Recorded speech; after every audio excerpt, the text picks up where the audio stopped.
welcome back to another lecture of Statistics 479 Time Series Analysis. Today we're starting the final chapter of our notes. It's on spectral statistics.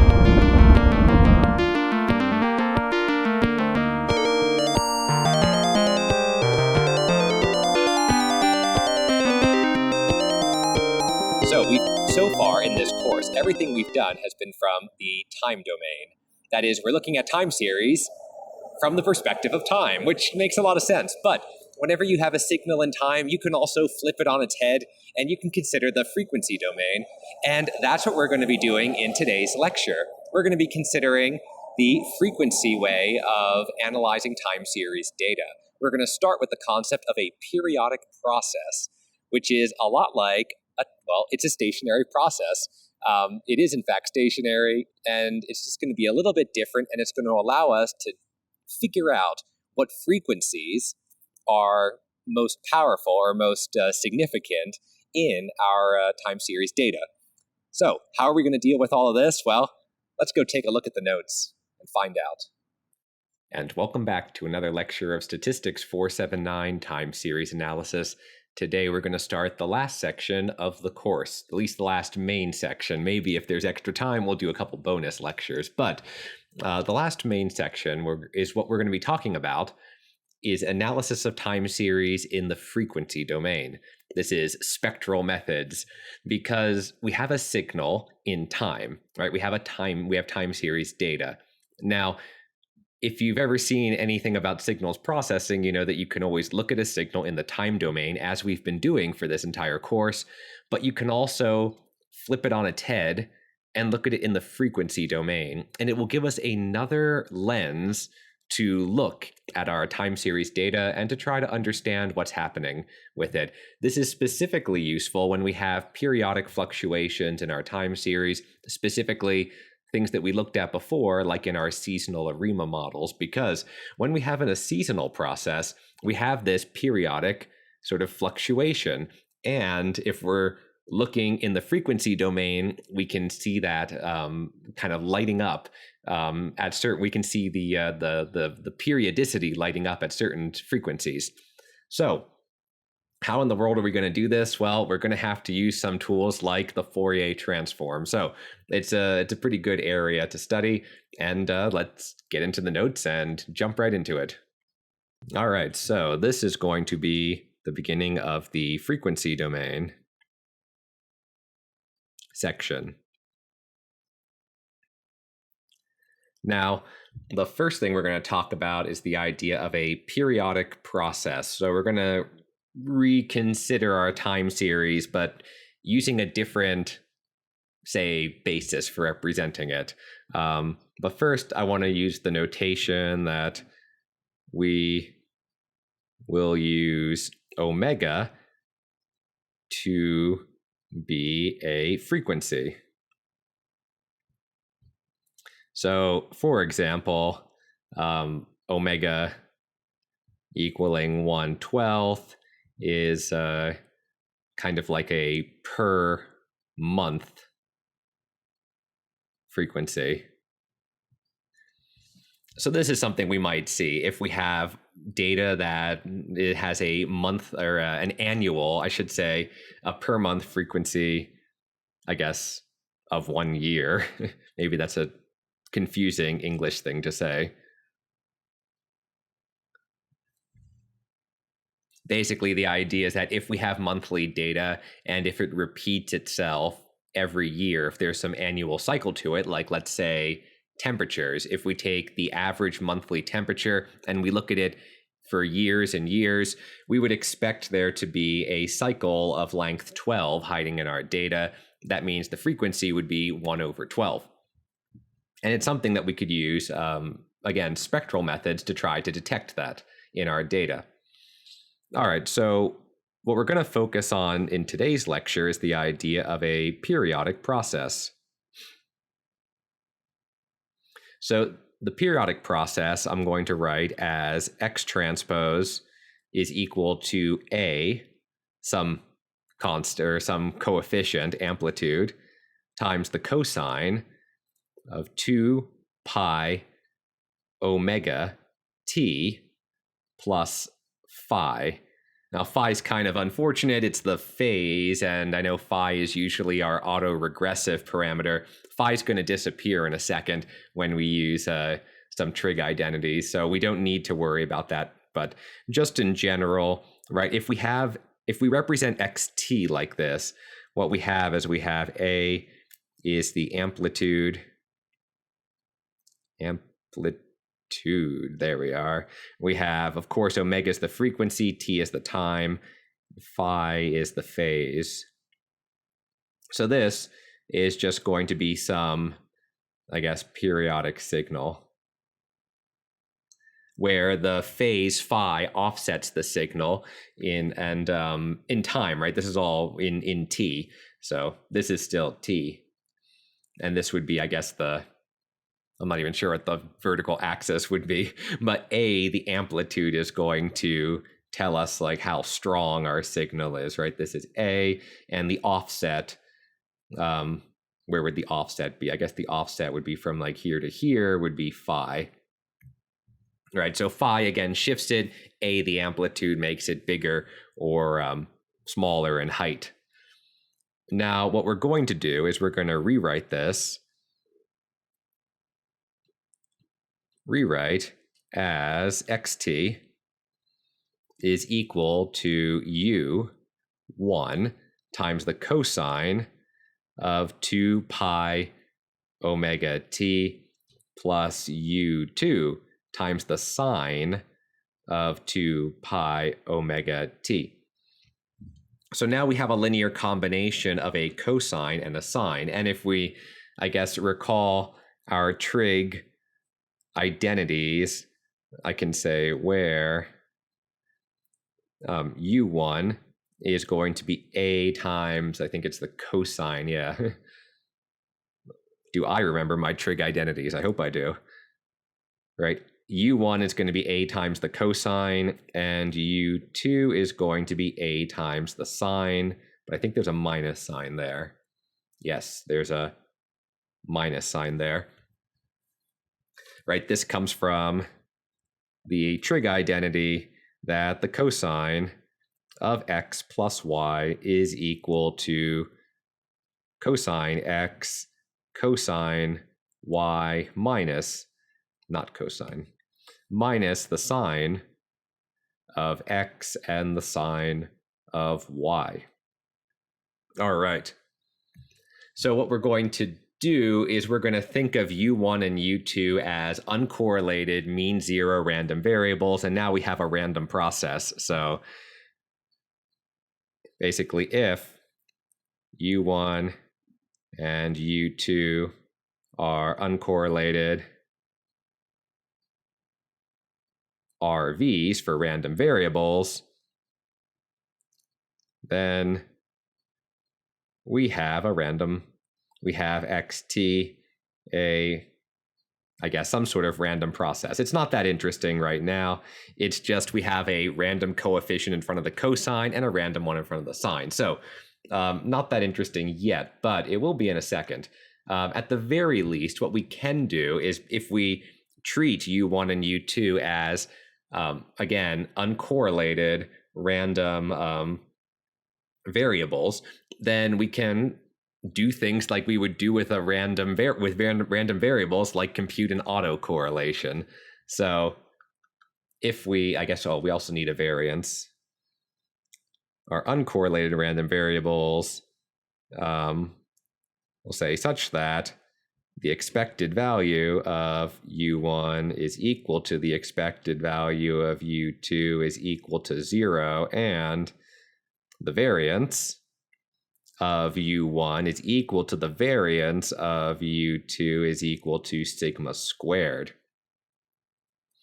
So from here, we can actually compute the autocovariance of x, because x is still a, I guess, a time series at some sort of stochastic process in t, and we can consider the autocovariance at a lag of h.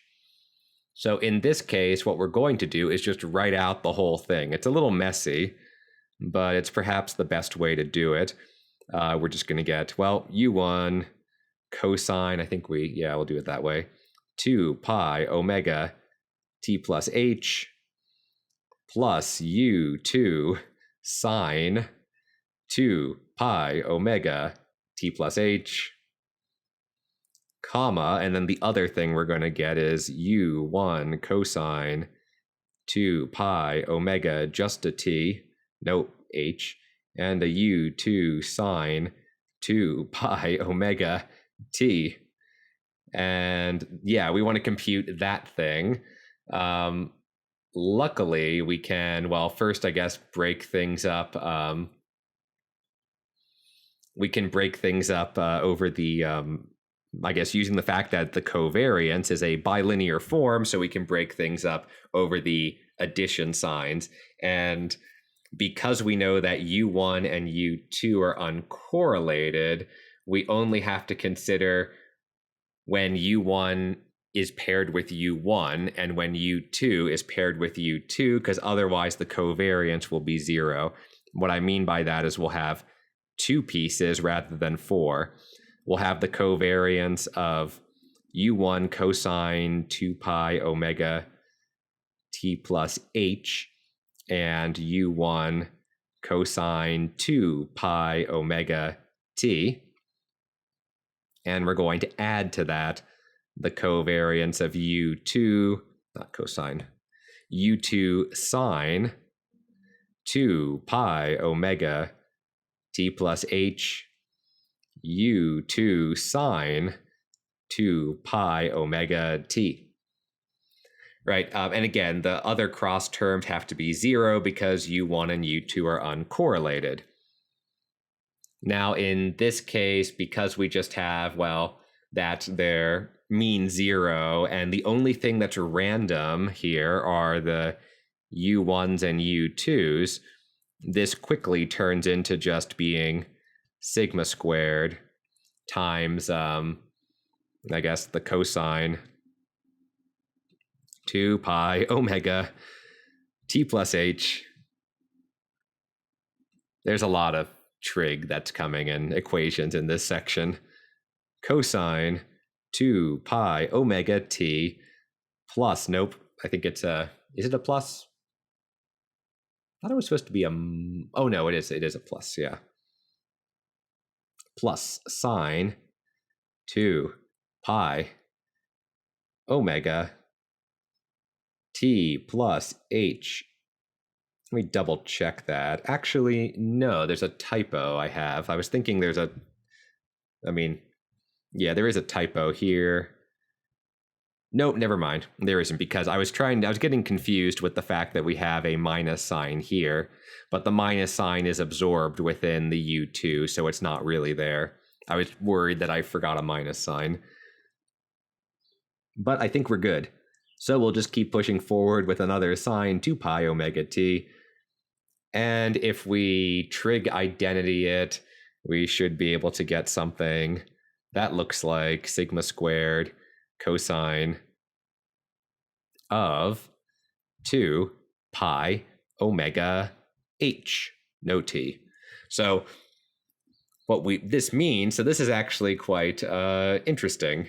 So what it means is a couple things. First of all, well, the autocovariance will fluctuate in h, right? Cosine kind of starts up and goes down and then goes up and then goes down. So our process will go from being highly correlated to not correlated to negatively correlated to 0 to high, positive correlation and so on.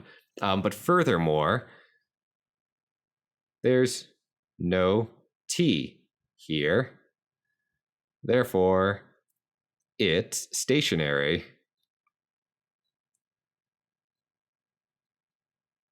And that's good times, right? Because we like stationary processes. So this is another type of stationary stochastic process that you might see. Now, again, in this case, it's not the most interesting because we just have 2 random variables, a u1 and a u2. But we can extend this to more complicated stochastic process. And what we can do is, I'll say, to make this more interesting, we can consider frequencies, omega 1, I think I was using Q, right, as my index, yes, omega 1 through omega Q. And then we can write down a more interesting periodic process that is going to be the sum J from 1 to Q of, well, two things, I guess summed up Q times, which is going to be UJ1 cosine 2 pi omega J T plus UJ2 sine 2 pi omega J T. All right. Oh, yes.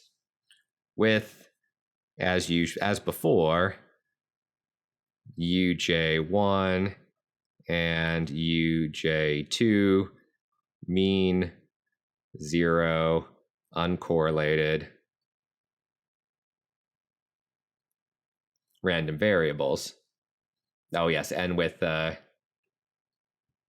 uncorrelated mean 0 random variables with potentially, yeah, and they could have different variances with variances that are sigma squared J, yes. So the point is that UJ1 and UJ2 have the same variance and are uncorrelated, but we might have UI1 and UI2 where you have a different variance, still uncorrelated, but you have a different variance there. And then we can compute the auto covariant of this new, more general periodic process X, and it's going to be kind of the same thing as above, but if we just do it, I guess, Q times, well, we're just going to sum up Q of these things.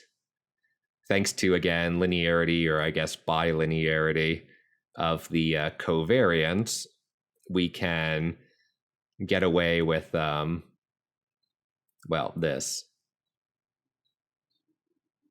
The cosine of 2 pi omega JH. So our autocovariance now is going to look like a sum of a bunch of cosines with various frequencies. And this is nice because then you could have multiple different signals with different, or I should say multiple frequencies on top of each other within the same signal. And that's kind of neat. Now, oh yeah, there's one little issue that we have to mention. I'll say warning. Maybe we'll do it in red because red is a good color to write the word warning. Warning. There could be aliasing. Aliasing when I'll say discretely sampling xt. So, okay, what are we talking about? Well, what we're saying is that we have this idea of a general periodic process xt. In some sense, t is continuous, but when we take time series data, we're going to be sampling it at in this course, a fixed in a uniform rate. Now, the sampling rate can affect what the process, what the process looks like from the data. And this is the idea of aliasing. So aliasing in this context, you've probably heard of it if you ever have done either graphic design or if you're a gamer and you know about anti-aliasing for GPUs, or I guess if you do like audio engineering, aliasing can come up all over the place when you have discretely sampled things that are trying to be turned into, or discretely sampled things from what is otherwise supposed to be a continuous object. Right, so the idea of aliasing is simply that a high frequency may look like a low frequency if sort of sampled discretely. What it means is that sometimes you get two different frequencies that might look the same in your data because you don't have enough sample points to disambiguate them. So the example that I have in my online notes that I plotted nicely, and I'm going to draw here, and hopefully it doesn't look too messy, is that imagine we have some signal that's just fluctuating up and down at a nice high frequency periodic rate like this. That's not so bad. Let's see if I can draw the next part. But now let's say that we're going to sample, and this is, let's say, the t-axis, and we want to sample this at some discrete time. So we sample and we sample and we sample. These are supposed to be equally spaced. So let's pretend they're equally spaced. And we sample and we sample and we sample, I guess, something over here. Okay, it's not exactly perfect, but the idea is that when you try to reconstruct a signal from my sampled points, it might look like a low frequency wave, where in fact what you have is a high frequency wave. You're just not sampling it fast enough to be able to detect that. So this is the idea of aliasing, where you basically have this overlap of a low frequency and a high frequency that both would give you the same looking data. So it's just something to be aware of when you're dealing with time series and you're specifically with periodic processes and signals analysis. But anyway, okay, so we have the idea of a periodic process, right? I'll highlight it in green because it's going to be kind of. So this is the kind of thing that we would want to, say, try to fit to some data, right? What we have is we have a model for a time series xt. If we have data xt, we might want to try to fit coefficients uij1 and uj2 to some data and see what we get. Well, we can do that. And now we're going to do regression and the Fourier transform. I'm not sure if you actually do the Fourier transform in a undergrad statistics degree. I mean, if you took a math like pure math probably talks about the Fourier transform, but I'm not sure where exactly it would show up. I mean, it could show up easily in, say, a course in analysis or measure theory, but that would probably be saved for more advanced. I guess it could show up in other areas too, like applied math. So anyway, the Fourier transform, super important, and it allows us to switch from time to frequency domain and back again. And we'll also talk about the fast Fourier transform because, yeah, actually computing a Fourier transform can be quite computationally tedious. Anyway, yeah, so let's say given a time series, which is going to be x1 through xt. And then just for convenience, we're going to say with t being an odd number, because otherwise we're going to have one extra term, which I'm going to write down in a second anyway. But for t being an odd number, basically we can write our process xt as a linear combination. So we're going to get beta naught, that's our intercept term. And then what we're going to have is we're going to have a summation, and this summation is going to be from, man, my notes need some patching up. I'm going to try to get that done. It's going to be a summation from 1 to t minus 1 over 2. And here we're going to have a beta j1 cosine 2 pi t times j over capital T. That's going to be our frequency beta j2 times the sine of 2 pi t j over t. There's our frequency again. Right, and the idea is that this, if we can basically,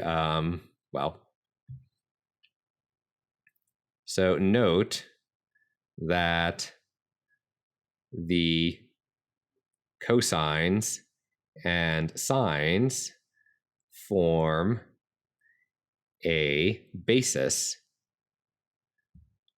What's that mean? Well, i.e., we get a regression that perfectly fits the data.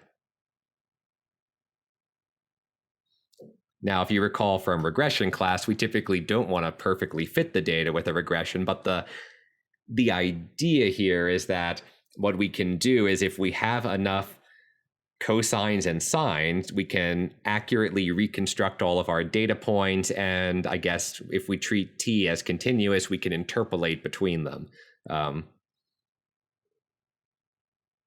The data points.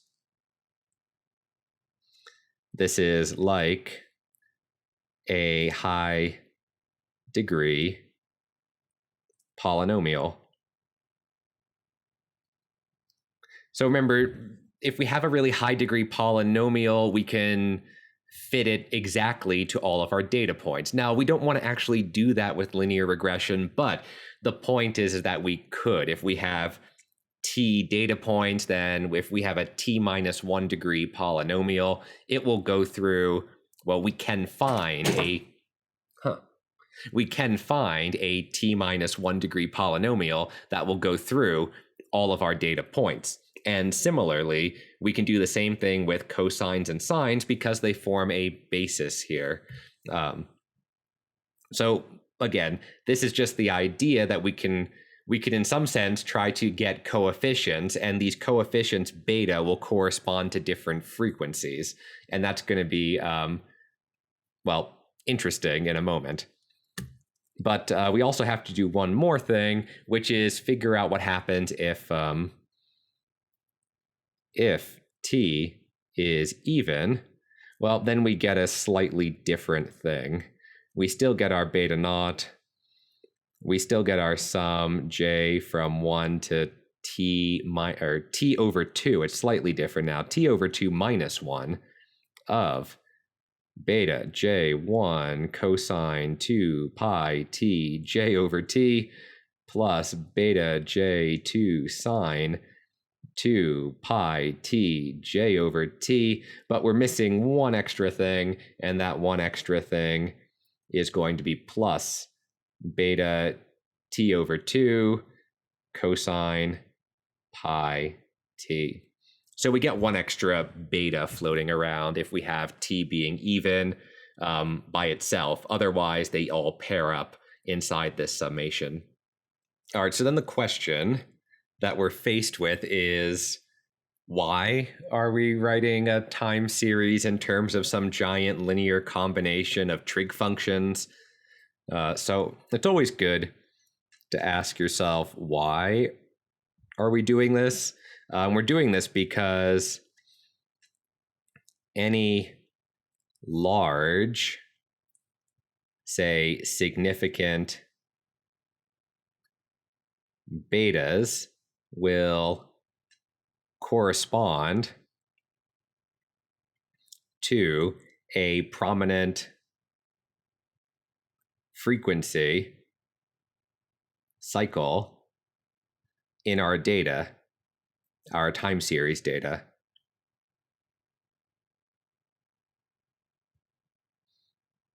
So what that means is that if we were to actually try to fit one of these giant trig polynomials, say, to our data set, then we're going to get a bunch of coefficients beta.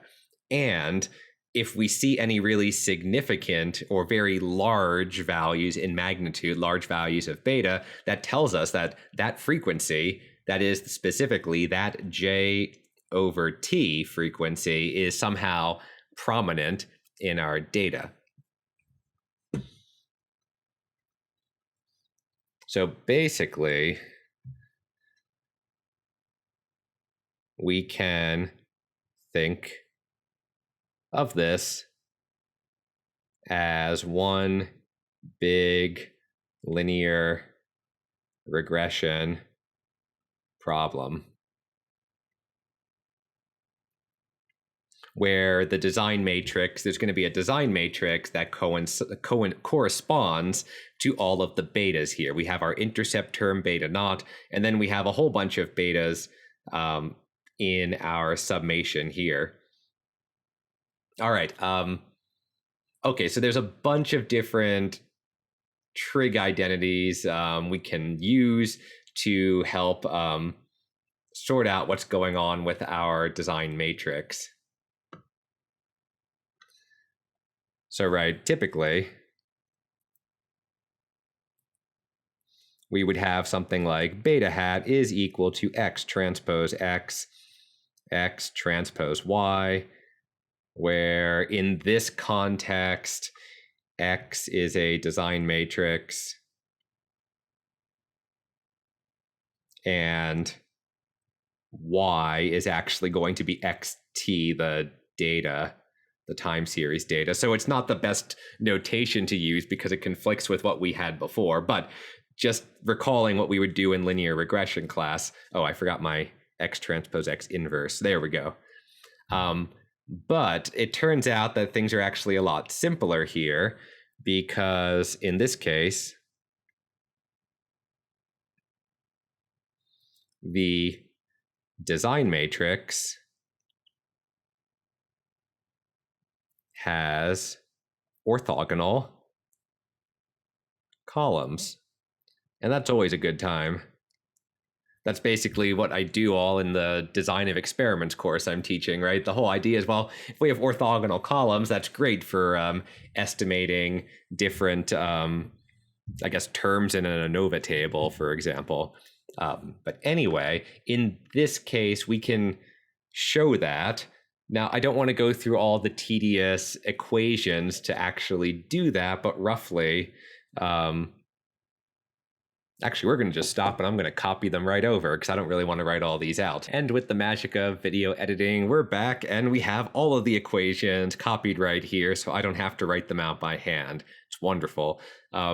Because they're not the most interesting things to look at, but basically what we're trying to get at is that if we take a column of our design matrix and do a dot product of it with itself, what we're going to get, why is it not switching my color? Man, Microsoft, fail again. Well, I guess we're doing the whole thing in black, unless I can change the main marker, but OneNote decided that I can't change to a different one because it seems to think I'm trying to be an eraser. Well, we'll just go with it. Oh, Microsoft.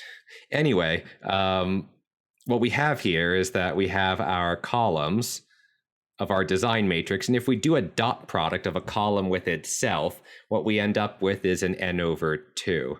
Unless, where is it? We specifically have the case where j is equal to 0 or j is equal to t over 2. In the case that t is even, in that case, we get an n for the cosine bit, and we get a 0 for the sine bit. This is actually the reason why we, well, no, never mind, forget that. Yeah, and then every other dot product of columns is going to get us zeros here. Right, so what that means is we have an orthogonal design matrix. There we go. So we have an orthogonal design matrix, and that means that computing beta hat is simpler.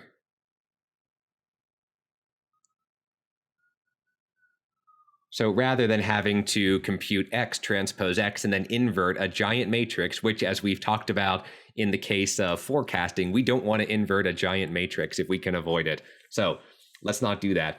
Instead, what we can do is we can basically identify that beta hat j 1 is going to be 2 divided by t times the sum t from 1 to capital T of x t times the cosine of 2 pi t j over t. And the beta j2 is going to be the same thing, but it's going to be for the sine x transpose times the sine of 2 pi t j over t. And this is specifically for j not equal to 0 or t over 2. In those cases, we have a specific, this is important and this is important, and then we have two specific formula, which is beta hat 0, that is, right, if we're trying to estimate the intercept term, what is it going to be? It's the sample mean, x bar just equal to 1 over t, sum of the x little t. And lastly, if we want to estimate beta t over 2 for even values of t, then what we end up with is a 1 over t times the sum of what? T from 1 to capital T of an alternating sign minus 1 to the t x t. So these formula, again, might be a little confusing at first, but just, I still can't change my marker, because of course I can't. Oh, Microsoft, you're killing me. Just killing me. All right, fine. I guess we're just going to have to do the entire lecture with no extra colors, so it makes me a little bit sad, but we can get through this together. All right. What I was getting at is that in linear regression, in simple linear regression, what we have is we have that, y is equal to beta naught plus beta 1 x plus epsilon. And if we want to estimate beta hat 1, what we end up with is something that's going to look like the sum of yi times xi divided by the sum of xi squared. So here, the yi are actually corresponding to the xt, the data points, and the xi in linear regression are corresponding to the design points, the cosines and the sines. And the denominator ends up just being the, oh, here I used an n over 2 where I was supposed to use a t over 2. There's another typo that I need to go and correct.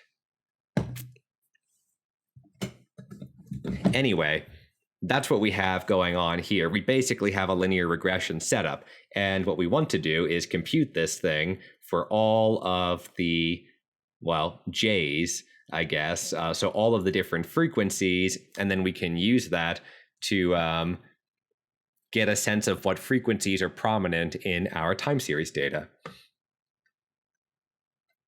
And this leads to the idea of a scaled, not a sailed, a scaled periodogram.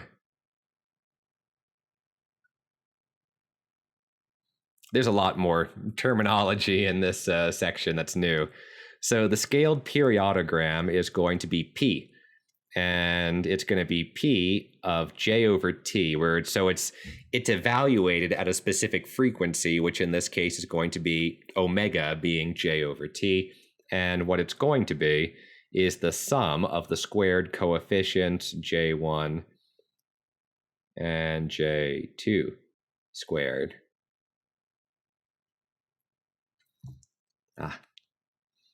Can't change colors. Anyway, if basically if this is big, then J over T is a significant frequency in the time series TS. Okay, so all right, I'm basically just saying we have some function of the frequencies, and it's going to give me the squared sum of the two coefficients here. But this is going to be important because we can use the discrete Fourier transform to compute all of these. Oh yes, and one other key thing to note.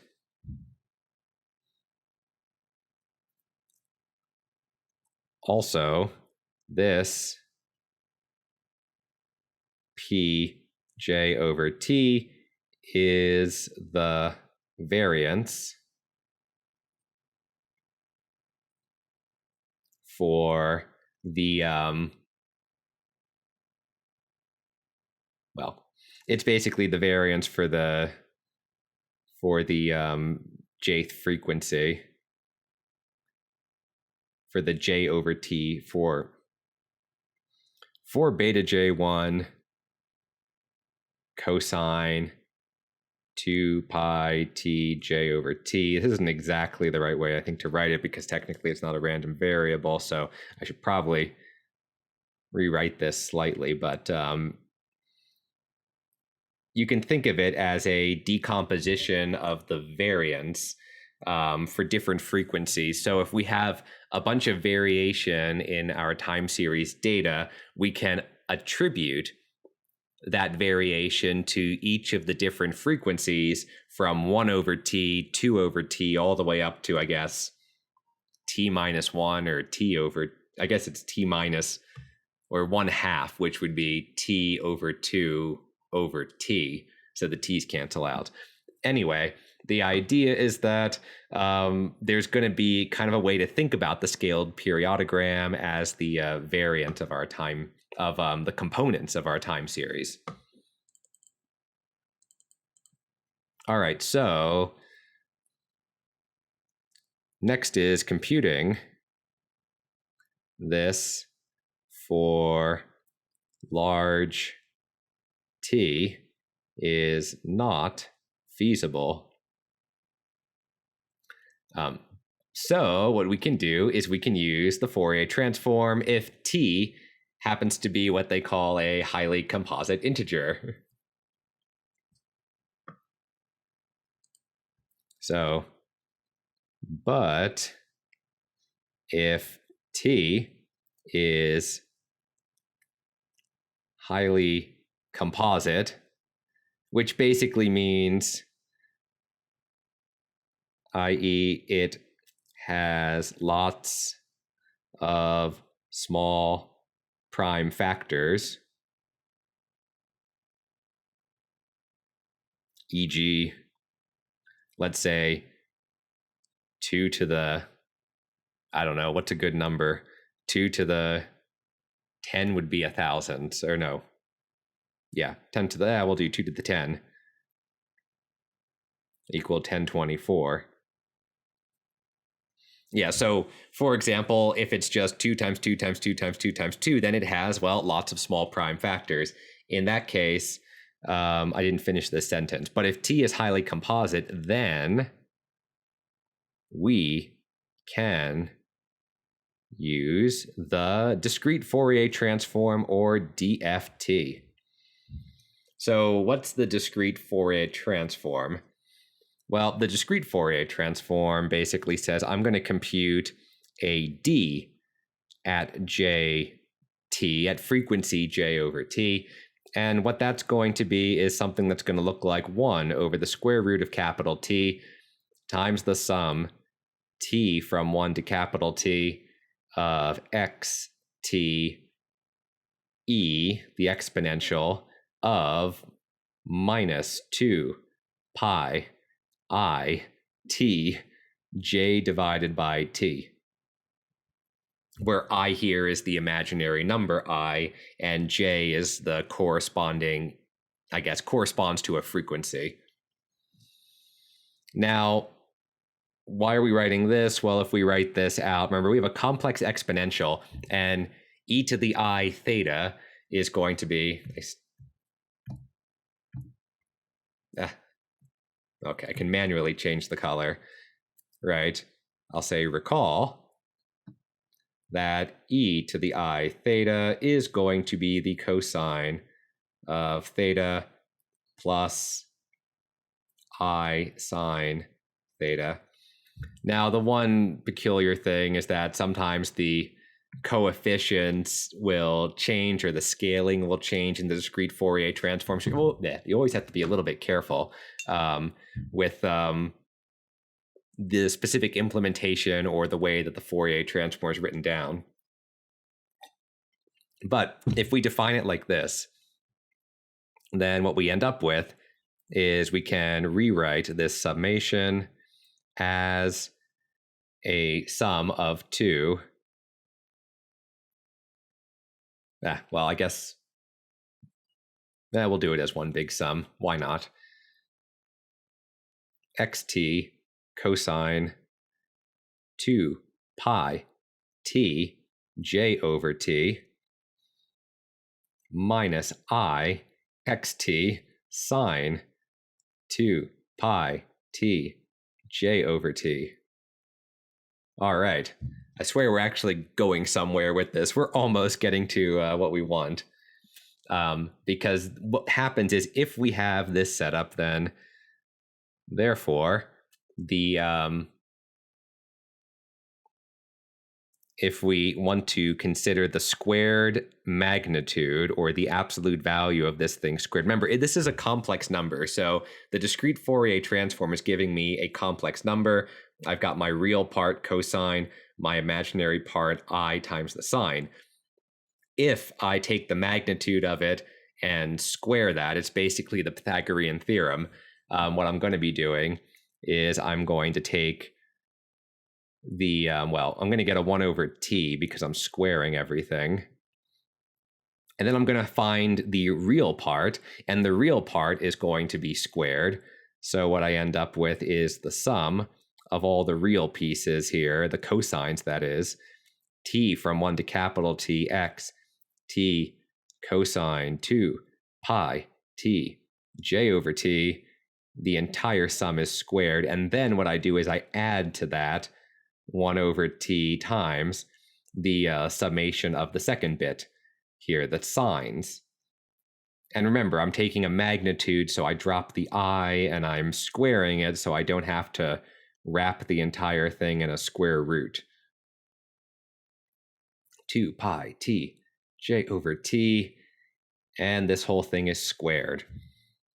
Okay, so this is an unscaled periodogram. That is still bugging me that I can't change the color without going through the menu. Right, this is what they call an unscaled periodogram. And if we were to write, then what we find out is that the periodogram P j over t is going to be 4 divided by t. To double check that to make sure that I'm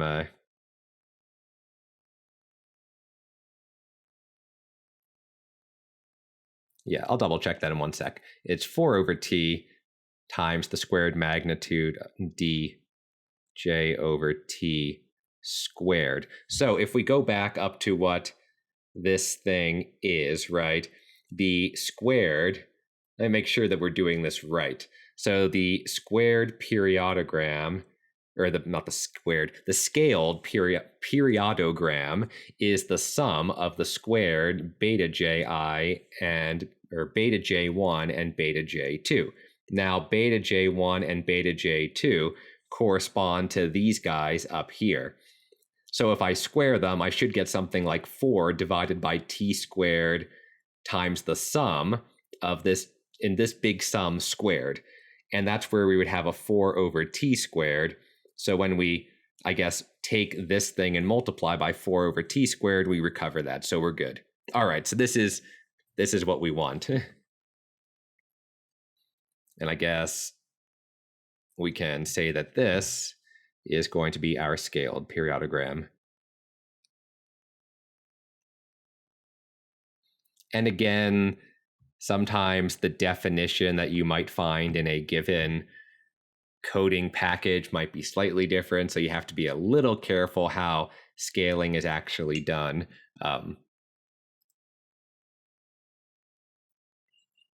All right, so what are we doing next?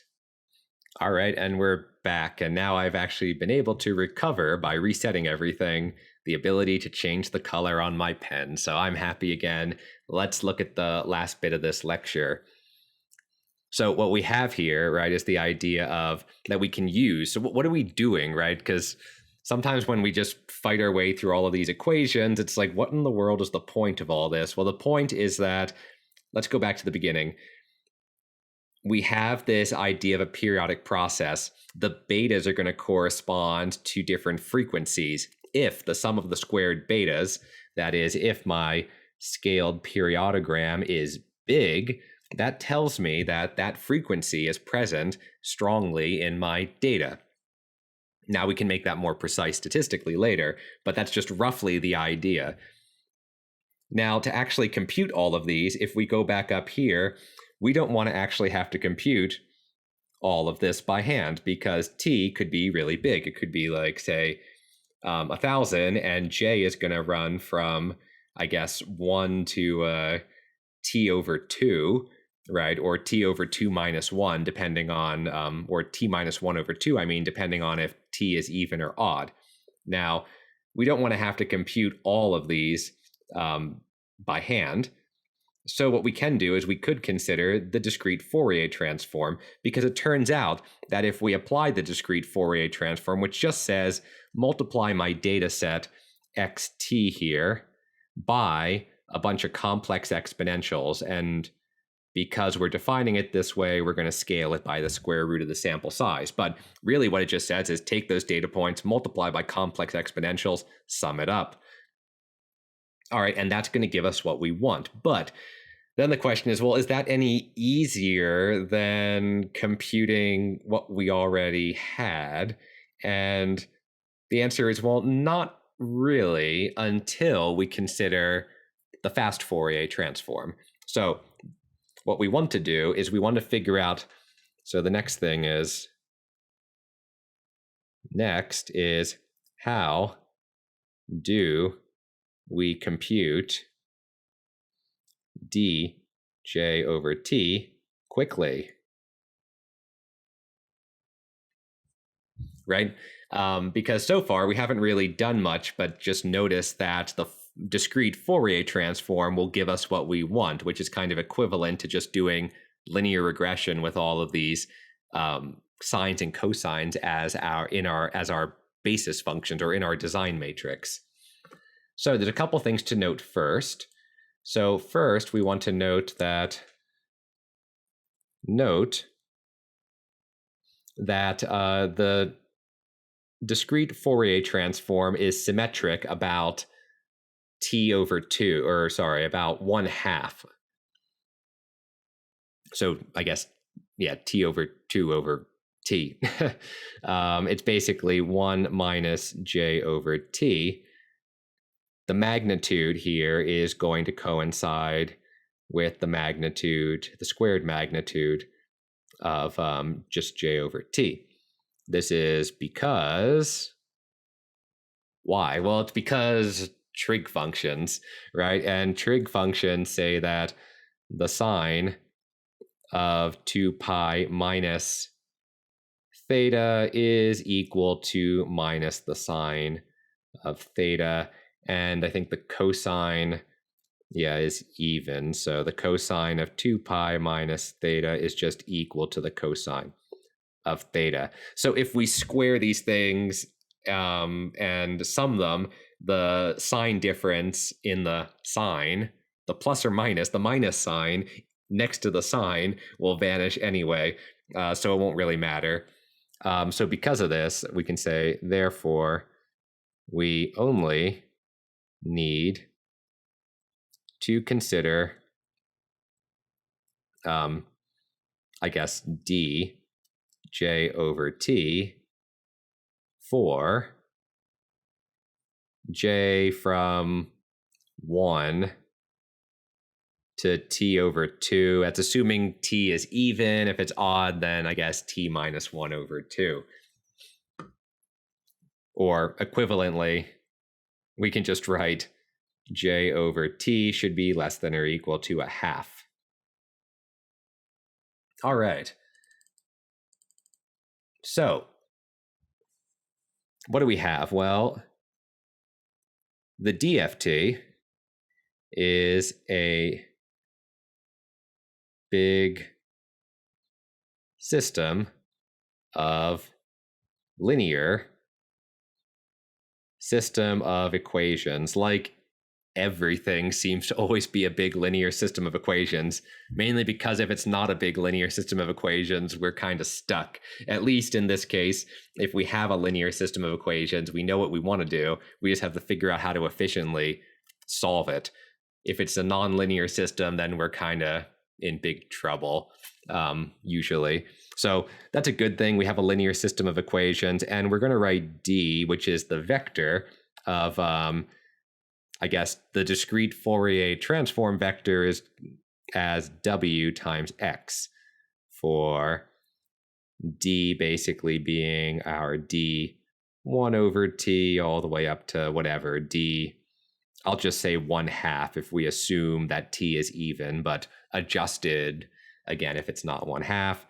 X is just our data set x1 through xt, and w is going to be some matrix. It's going to be our discrete Fourier transform matrix, which is going to just be, well, all of these sines and cosines that we have shoved in up here. Okay, so if we have that, what do we do? Well, the idea is that this matrix multiplication takes on the order of t squared time. So again, if t is a really big time series, we don't want to do this matrix multiplication. I mean, okay, computers are pretty fast. I guess if we really wanted to, and you could, I guess feasibly, you could parallelize this by applying x to each row of w individually. So yeah, maybe you can just kind of brute force your way through it, but we could be a little fancy and use something called the fast Fourier transform. So that's always nice. So instead, we could use the FFT, or the fast Fourier transform, which uses a sparse representation of the matrix W and runs in t log 2t time. So computationally, it runs a lot faster. It's now linear with this logarithmic term on it rather than t squared, which is going to be a lot bigger. But we need t to be a power of 2 for this to work most efficiently. Now, there's a lot that's gone into how to do fast Fourier transforms. People spend lots of time. There's more than one algorithm, but basically we'll consider the divide and conquer algorithm. I always say conquer or concur. Conquer with a Q. Yeah, divide and conquer algorithm, which is when t is equal to some big power of 2. It doesn't have to be big, I guess. It just has to be a power of 2 for some m. And the idea is what we're going to do is we're going to take our data and we're going to split it in half.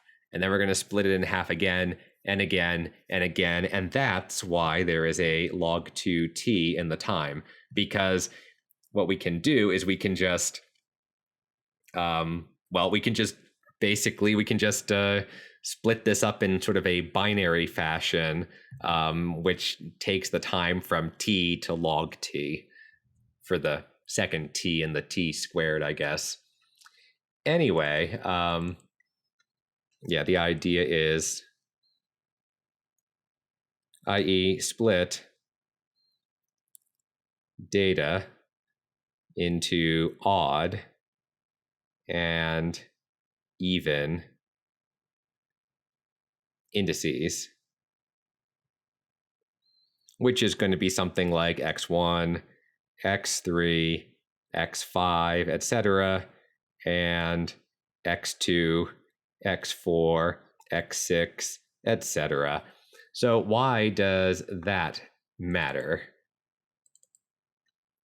I mean, the idea is, right, if we have this, we can continue to split and split and split into our data in half again, and in half again. So it matters because we can rewrite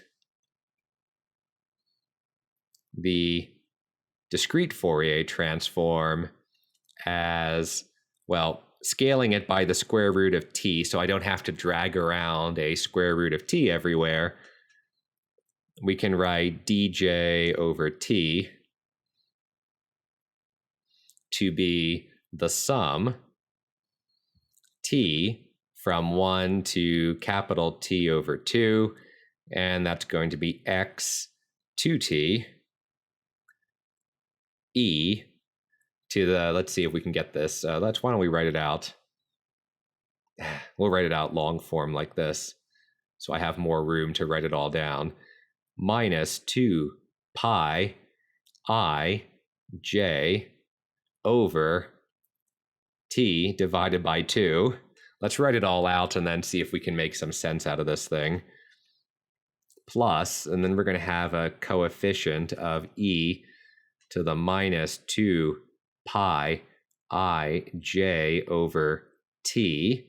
And we're going to multiply that by another summation, t from 1 to capital T over 2 of x 2t minus 1. This is the odd bits. E, well, we'll say exponential of minus 2 pi I j. Oh, I forgot the t over here. T j t. I guess the order doesn't really matter, but I'll try to keep it like this. T over 2. All right, so what did we do? Well, let's go back and look at the original discrete Fourier transform that I wrote somewhere up here. Okay, it's the thing that I kind of circled in green. So all we're doing is we're taking the index t and we're splitting up the odd bits and we're splitting up the even bits.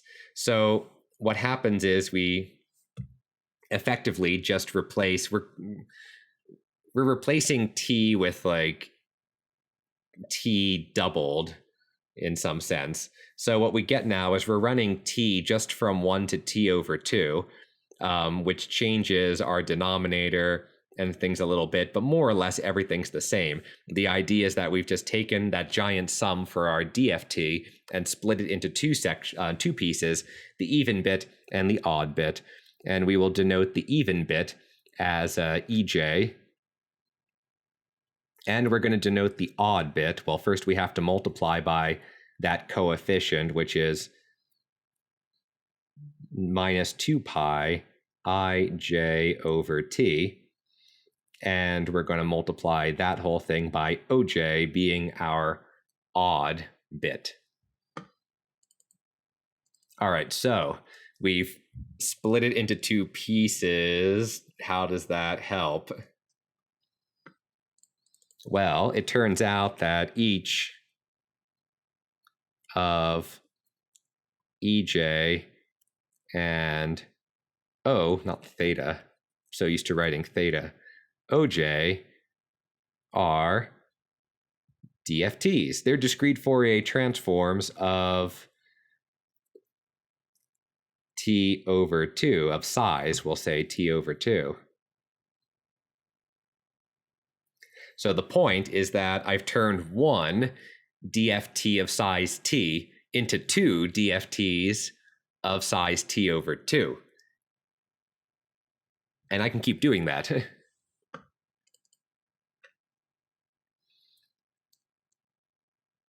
Hence, we can continue to split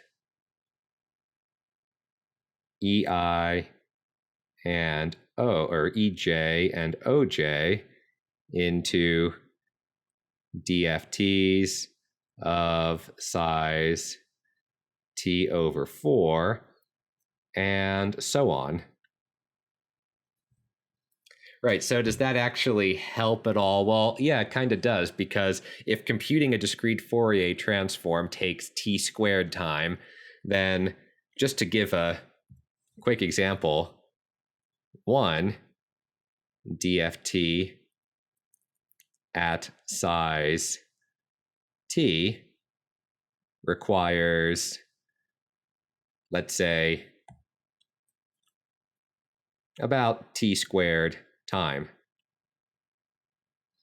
But two DFTs at size t over 2 require, well, what? 2 times t over 2 squared, or t squared over 2 time.